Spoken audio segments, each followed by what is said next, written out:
Grid penalties have for a long time now been a controversial subject.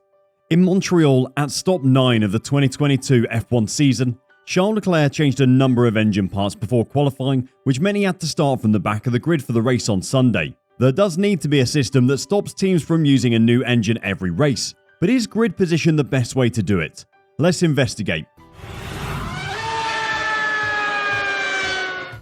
F1 cars go incredibly fast, we all know that.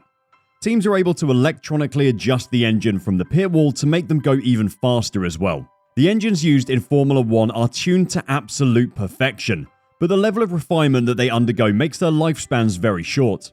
Throughout the season, teams are constantly juggling their engine's lifespan with giving their drivers the most power possible. If you've ever heard drivers asking their team to give me more power over the radio, they mean they want the engine turning up if they can. Given the opportunity, teams would have their engines turned up to 11 all the time. The cars would be far faster, but the engine lifespan would be much shorter. By electronically limiting the power of the engine, they can reduce the rate that wear and tear happens, and the engine can survive longer than if it was allowed to run at its full potential all the time. But don't we want to see F1 cars going as fast as possible all the time? Well, yes, we do, but it isn't quite that simple. If there wasn't a limit on how many engines you could use each season, the top teams would change engines every race, maybe even twice every weekend, between practice and qualifying. This would mean that the engine in the car would be running as efficiently as possible at all times, and therefore the car would be faster. An F1 engine costs around $10 million.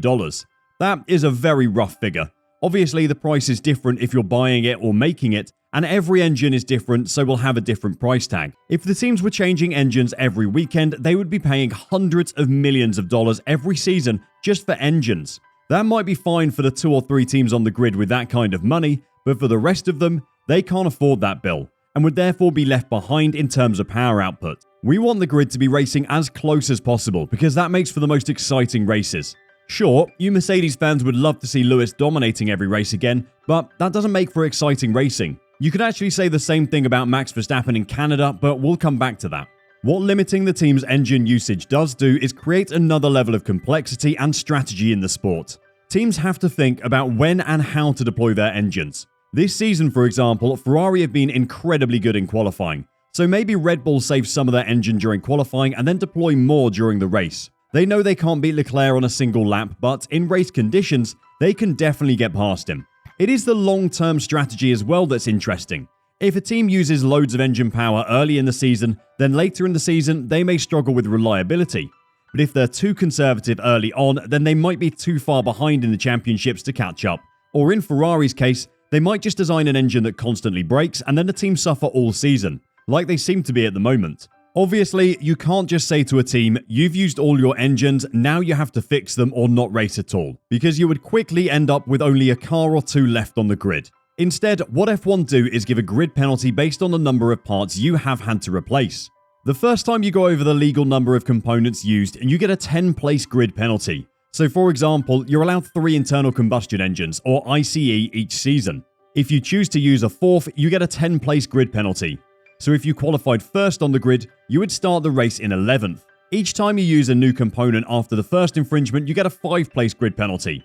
So if in the next race we change our ICE again, installing a 5th one for the season, we would take a 5-place grid penalty. So if we qualified first, we would start 6th instead. Simple, right? In Montreal, Charles Leclerc installed a 4th ICE, Turbo, MGU-H and MGU-K. You're only allowed 3 of each of those parts a season, so by installing them all, he actually got a 40-place penalty.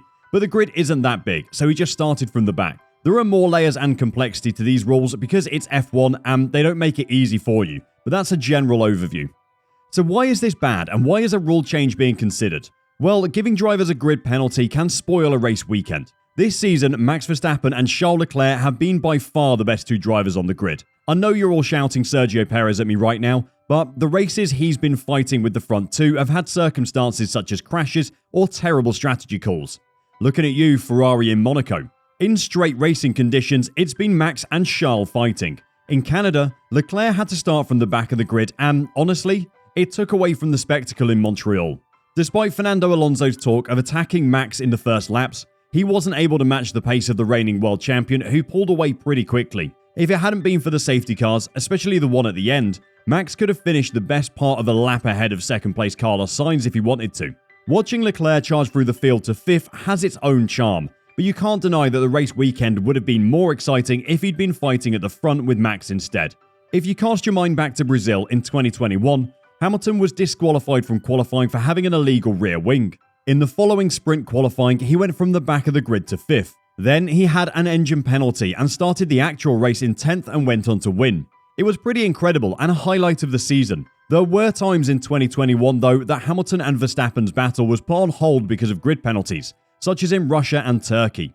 There were 6 weeks in the season where the championship battle was basically paused, and that did detract from the season's story arc at the time. So what would the alternatives be if grid penalties were removed? Obviously, teams still have to be punished for using too many components.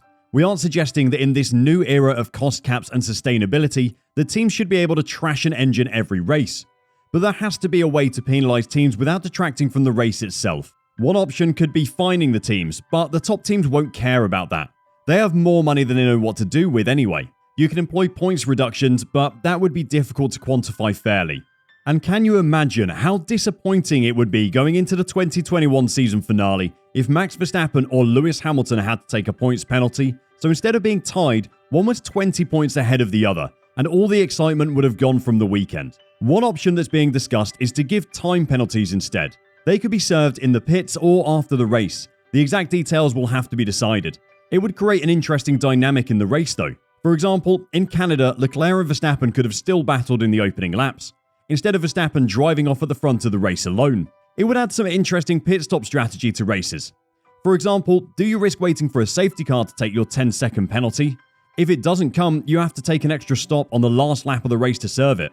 Well, it might not get that ridiculous, but at least a pit stop penalty would mean that the top cars still get to race. The current system doesn't just punish the drivers, it punishes the spectators as well. No matter how big a Red Bull fan you might be, you can't say that the race was more entertaining because Charles Leclerc started from the back of the grid. It reduced the Canadian Grand Prix to a procession led by Max Verstappen. After the first few laps, the race was over, and he was just on a victory parade for the next hour. The late safety car that compressed the field was the only saving grace, giving Carlos Sainz the chance to have a run at Verstappen before the checkered flag. Formula 1 knows that the more predictable the races are, the less the viewing public care. You could have watched the opening few laps of Canada, gone and had an hour-long nap, come back and been completely unsurprised by what was happening. As fans, we want to see the action at the front of the field. We want to see a battle for the race win. Unfortunately though, Charles Leclerc's grid penalty denied us that, and we will be denied that excitement many more times this season. So for the good of the sport, let's hope we see a change soon. What do you think is the best way to punish teams for using too many engine components? Let us know your thoughts in the comments section. Until we see you next time, drive safe and bye bye.